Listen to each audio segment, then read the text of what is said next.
We're doing it. We're doing it. We've never done a video together. Never done a video together. Very excited. This has been a process, but I'm excited at the outcome. Well, and it's been a process because we spent a bunch of time in Reading together before we both moved on capturing all of this before, probably only like 4 or 5 months ago. Very recently. Then they released the new software, the V2 stuff, and it was kind of a no-brainer. Well, like, let's, Absolutely. And the reason why this was important to do it on V2 again is because one of the biggest changes that V2 introduced was taking the top end cut essentially off the captures. And the tone hammer by itself on the previous stuff sounded good. But then the moment we did like the tone hammer and bass X together, there's a lot of top end sizzle it's kind of supposed to have that wasn't there. Yeah, because of the ToneX's roll off. It very much it kind of chopped the tone off. I would say even like on the top specifically, but also it just felt like it didn't have enough body. It didn't feel, just didn't feel right. It was too warm. And so I'm very excited. Because these worked out. Yeah, these sound incredible. I'm honestly really pumped to demo these out today. We almost were like, we're going to have to not use the DI individual pedals because we did capture those specifically aside from the tone hammer, but we almost didn't because we were like, I don't think it's going to work. But then we used them into the real tone hammer. It was like, oh, this will work. Yeah. It's weird how something it's like people ask me all the time, like, can I use a Sans amp or can I use some other DI or can I use it? Yes, but there's so much that's happening. It's honestly, it's so specific. Yeah. But I mean, you can try other things, but honestly, when you get into the real tone hammer, when you get the ToneX DI captures through the tone hammer, it changed the game completely. Yeah. And so the one thing that I'll say now is you can take the actual tone hammer capture that we did of Tanner's just tone hammer, and you can take the DI drive pedal capture and run it into that. But it won't sound exactly the same as if you were to take the DI captures of the drives that we did going into, like if you happen to have a real tone hammer, that would be best case scenario for how to use it. Because when ToneX is capturing, something you have to keep in mind is it's going to have like maybe like a 30 to 40% window of volume it's pushing into it, and knowing how the tone hammer is supposed to like bloom hitting the front end of it. Pushing a lot of volume into the front end of the capture tone hammer, it just has a cap of it knowing what the tone hammer is supposed to do. Yeah. But the real tone hammer has a boatload of headroom. The way you run your bass X is with the boost is like maxed out with a fairly high gain. And so it's just pushing a lot of volume. The Solo Dallas bass X has a lot of volume on it. 100%. So the tone hammer knows what to do with all that volume. The capture only knows so much what to do. So it's just not going to sound as aggressive. Right. It's more narrow. It's smoother. But I will say, whenever we ran it through the tone hammer, we were able to adjust volumes. They're all going to be set volumes. Right. We've got a pretty clean mapping of where you need to be to get in the ballpark. Obviously, with anything, you're going to maybe be adjusting slightly. Yeah. But we've got it set up to be very intuitive and very easy to plug and play, just like any other preset would be. So a real fast instructional breakdown, and then we'll jump into the actual setup, is input trim. We found that the input trim being set to, at least for this bass, a passive bass, sounded good at 5.5 and up to as high as like 8.5. It depends. It depends on if you're pushing additional things into the front of like the ToneX.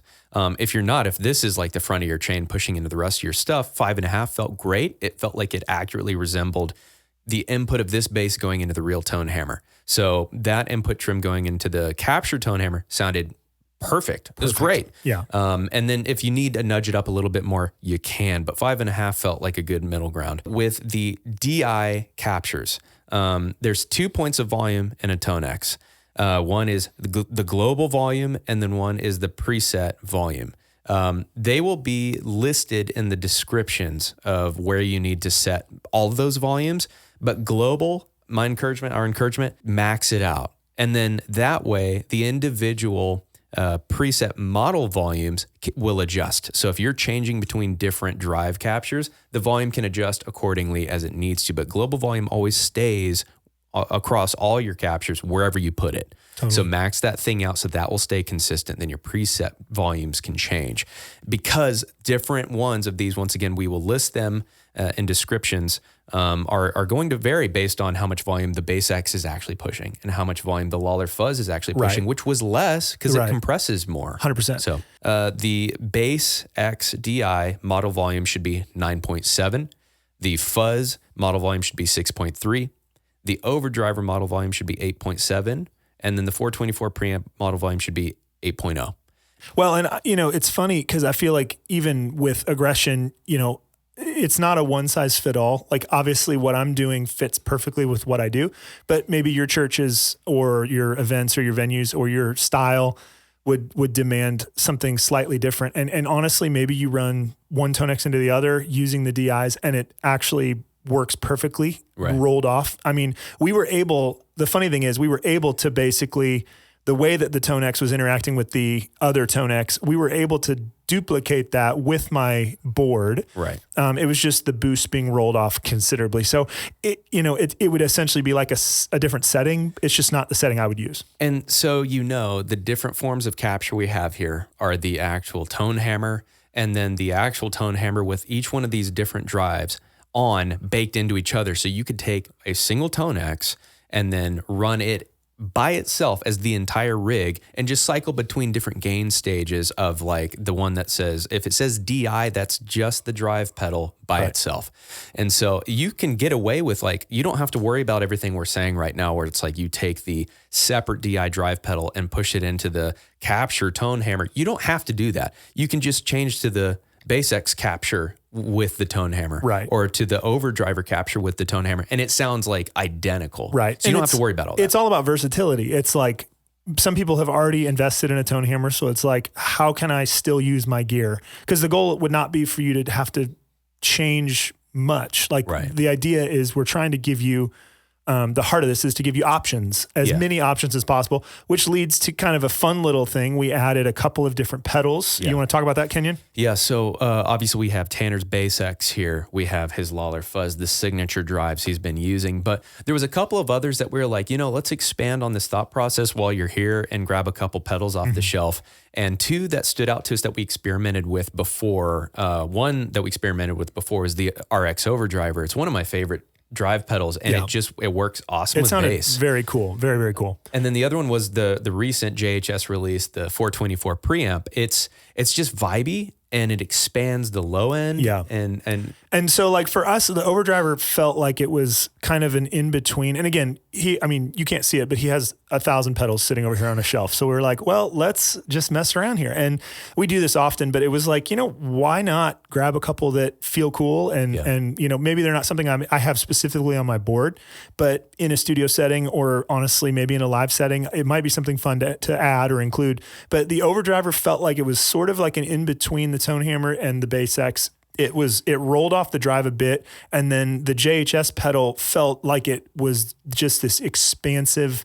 I thought of it as like my finger tone needs a little help, so let's pop this thing on, beef and it'll it just beef. And it was so just punchy and warm. Yeah. It was really cool, honestly. Yeah. So you kind of have literally a perfect gradual stair step from clean bare tone hammer all the way up to full out fuzz. 100%. And realistically with all of these, you can clean them up a little bit. If you even dropped your input trim into the tone hammer capture, it's going to clean it up pretty significantly. Absolutely. Yeah. And so you could get away with a very clean, but nice, still EQ'd tone from how Tanner dials it, but it'll be cleaner. Yeah. So. And you should be able to cover essentially everything outside of the microsynth. Obviously, ToneX can't capture the multi-octaves. Right. As I've been informed by Kenyon. Let me pretend like I knew that. So that would be your one pedal that is an outlier where we're not able to capture it effectively. But everything else is good to go. And if you ask nicely, we'll demo it for you. Yeah. The signal path here, we're going to play through your pedal board first. The signal path is Lollar into the buffer, into the tuner, into the microsynth. Then we've got the BassX. Then we're going tone hammer into the DB316 for that additional mid-range cut, into the Neve and out through the XLR. And so that entire signal path is a part of this character and equation. So you asked the question actually, so people are still going to need a Neve, right? And it's technically no. Technically no. If you think about it, the color of the Neve is baked into these captures. Mm-hmm. So you just need to plug into any old DI box to get you to front of house, and it's going to sound like this. Mm-hmm. The V2s did a phenomenal job sounding like this. Yeah. So let's hear it then, and we're just going to run through your board, and then we'll kind of jump around a little bit and explain what we're going to showcase. So perfect. Let's plug in your board. Let's do it.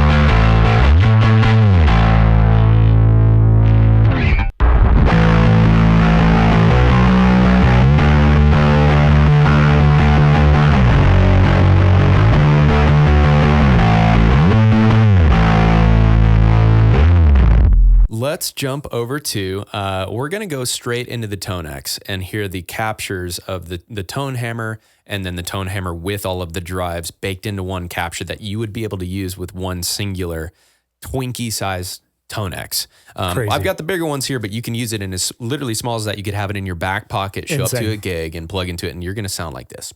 Crazy. So let's hear those first. Let's do it.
Pretty cool, even with the chords or things like that. It just feels like it has like a, let me try a little more chordage. Yeah.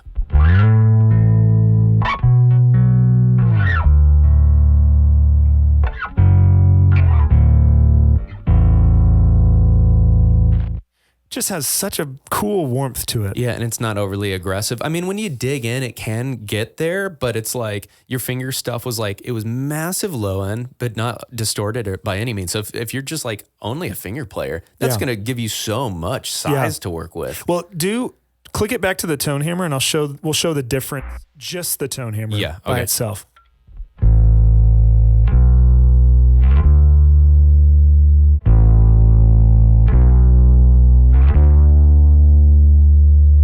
It just has a bit more body to it. Yeah. The volume, the way we intentionally dialed it was like that the volume wasn't jumping up really that much more. It just kind of like, you felt like, if you could almost picture it, the low end just kind of expanded like this out and around you, almost sounding stereo 3D in a way. 100%. Well, and the thing that's funny is I feel like a lot of times people get confused. They're like, well, it's such aggressive tone.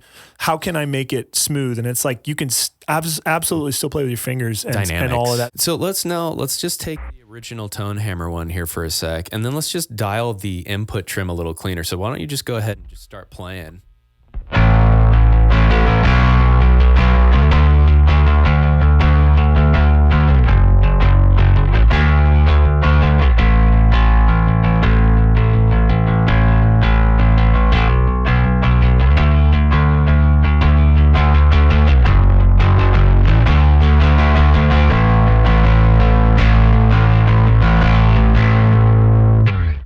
Sweet. So, I mean, you literally can, it still maintains a lot of the identity of the bass tone. It gets a little more mid-rangey as it's feeding a little less signal into there, but it's not the end of the world. The identity of the bass is still there. Still sounds like it, just cleans up substantially. That was just me changing trim though. Like you could just grab that tone or the gain knob and do the same thing and roll that down. But that's really cool. I mean, you could do the same thing with all of the different captures too, which is fun. And just kind of see how their identity shifts and cleans up for you. Sure. And that's kind of goes back to the point of like, if you need something to be slightly different, you know, if your guitar players or your keyboardists are doing things that are different than what our guys would do, of course, like get in there and fine tune it, but trust and know that if you do something and it's like, this sounds crazy now, just reset it back to the, you know, factory settings, as they say. But right.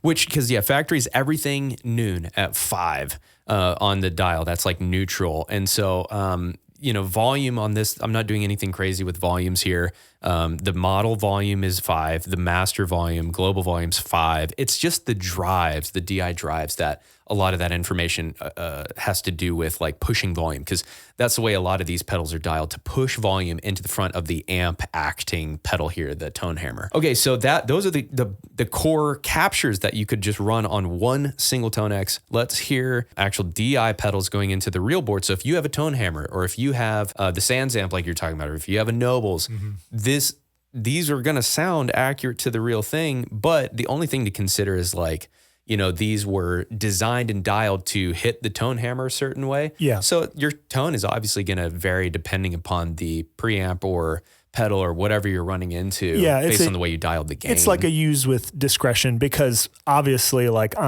it's no different than if you're using, like I'm using a passive jazz bass. If you're using Music Man, it's going to sound completely, like it's going to sound different. So, you know, there might be I would say there's going to be some pretty substantial differences if you were to run that rig through a Sans amp. But, you know, it's not to say you couldn't. It just is, like Kenyon was saying, it's just you're going to have to experiment with it a little bit. So you're going to get the qualities of these pedals dialed the way that Tanner dialed them. And there's, once again, there's little variance. Like you can roll the gain down or up a little bit and it'll act a little differently.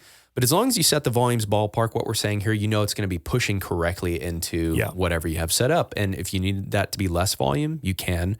If you need it to be more, it shouldn't, because it is a wildly high amount of volume. So you should be good. Okay, so let's go into ToneX drives and into your pedal board. We've already saved them to the correct volumes. Now, these can be more to hit your tone hammer or your whatever harder if you want. They can also be less if you want to hit them cleaner. Sure. You just might be surprised that the actual DI capture of the pedal might not sound as wildly aggressive as you thought, because it's about a delicate balance of the EQ of the pedal with a little bit of grit, with maybe a lot of volume, and that makes up the whole thing. So these volumes at least will make it hit everything correctly. Well, and everything is extremely intentional, at least on my part, just like you would be dialing in a pedal on your board. It's like, I've found what works for me. And if you're here, you're likely going, I like that sound. I want that sound. And so again, like you could buy a Bass X and do your own settings, but it's the same kind of concept. Right. We have the Bass X pulled up here, and we will actually rotate between the two. I will cycle back and forth between them. All right. Sweet. Let's try it out. So here is real tone hammer.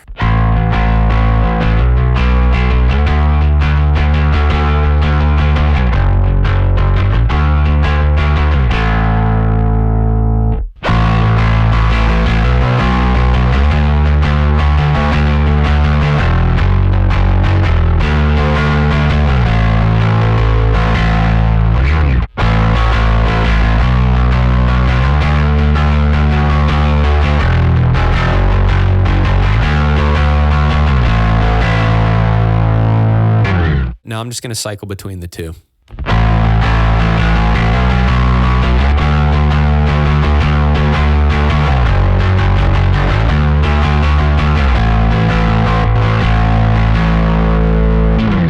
Great. And, you know, subtle nuances of difference. Like, I'm not going to sit here and say it's perfectly the same, but it's like, it's so dang close that I'm like, dude, you're going to get what you need. Really, really so close. For those that it's like, let's say you only have a tone hammer and you got a ToneX laying around, like, here you go. You've got the way he dials the Bass X.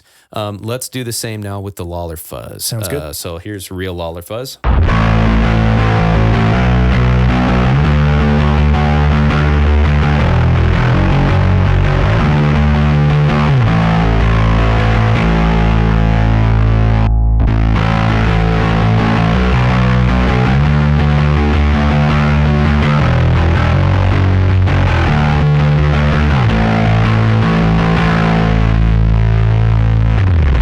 I'll cycle between the two while you're playing.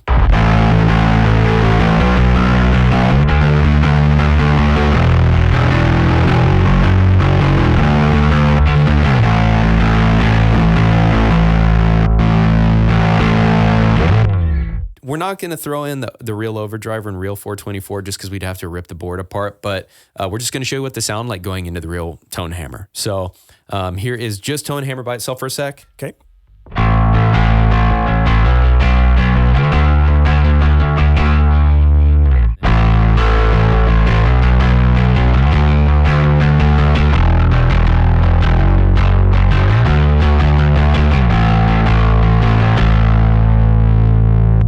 What I really like about that one, it is like it's a step between. It's not as wild and gnarly as the Bass X can be in the mids, and it's definitely a little warmer, but it's really huge. It's really meaty. I don't know. It has a ton of. I mean, I'm cutting a lot of low mid frequency, but almost it feels like it gives it a tiny bit of that back. Yeah. So I don't know. It could be a really fun one to mess with. Okay, let's hear 424. Okay.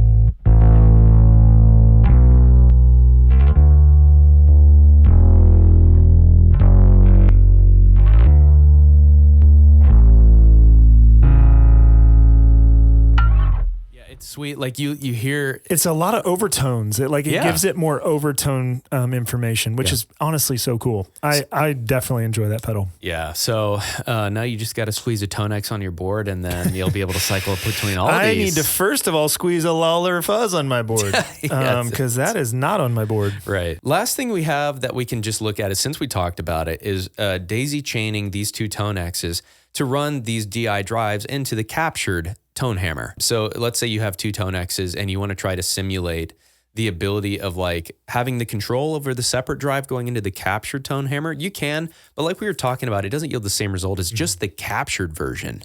The captured version sounds massive and like the real thing. And this one just has limits pushing into the front end of it. So it's not the end of the world, but it'll feel smoother across the board, I think, not is as the aggressive. right word. It just doesn't have as much meat to it, but still interesting. Right. So we're going to plug into here and daisy chain them. And here is just, let me make sure. Yep. So here's just the tone hammer capture.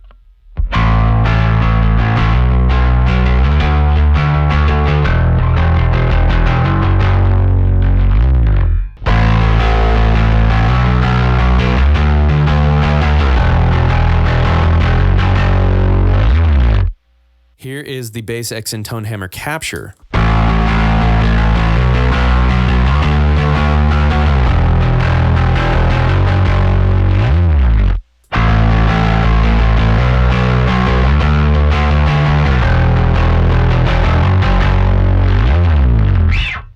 Now here is the Lollar Fuzz DI pedal into the capture of the tone hammer.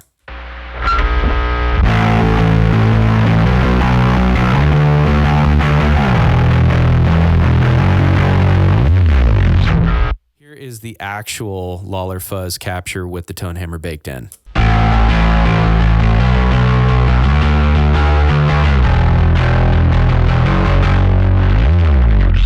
I think that's where the biggest departure happens. I agree. I was actually surprised once we got the volumes right that the Bass X sounded a lot closer than we originally experimented. So that's good. It doesn't have the sizzle. It's not exactly the same. Yeah, the sizzle's different. But you can do it. It'd work. Yeah. It's just a little different. Let's hear now Overdriver into the separate tone hammer capture.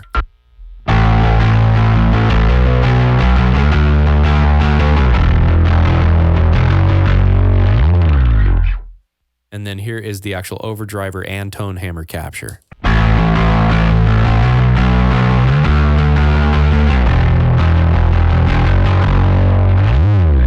All right, now here is the 424 capture into the tone hammer capture.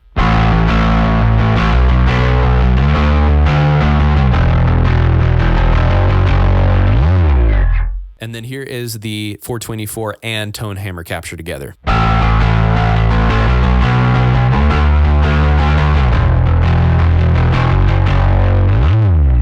I'm a lot happier now hearing it with getting the volume set right than we initially had discovered. It feels, I would say, 80% closer than the 30% close it felt initially without the volumes right. We were like, well, maybe these aren't usable at all. Yeah. I also had to change up my lick. I realized, you when you're testing, I just was like, this is way too long. So we made it. We're here. Faster. This is night and day different than what we captured in Reading. Like what we captured in Reading was like, this isn't even usable. Dude, the fuzz was like, it was as if I took, let me give you an example here.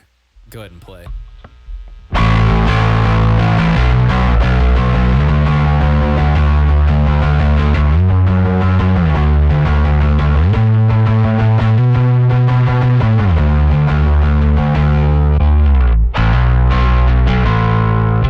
It was almost something like that. Like I rolled the presence and the treble down and felt. And while that didn't sound terrible, but it still was like, it felt like a way that felt unnatural. Like that was actually like, that was kind of warming it up, not cutting it off. And it felt like it was cutting it off. I mean, in comparing it 1-to-1, like if we were comparing what I'm doing to what we originally captured, wouldn't have even been close. Yeah. So that is honestly, it's crazy how much the technology has progressed because it honestly feels pretty incredible. We were talking and it's like, as a redundant board, like people ask too, they're like, why don't you use the ToneX? I'm like, well, cause I'm basing it off of my board. So it's like, of course I'm going to use my board that I built the preset after. I would grab, it's the same size as the DB316, just that little guy. So you throw that in your case and it's like, well, if my board explodes, then, or if something somehow gets lost in transit, I have any number of things. I have something that I'm confident enough in that I could throw in if I needed it in a pinch. These are on Tone Factor. Go grab it now. And if you need it just for the drives, go get it. If you want it for just the captures, go get it. It's ideally now meant to meet more people where they're at. So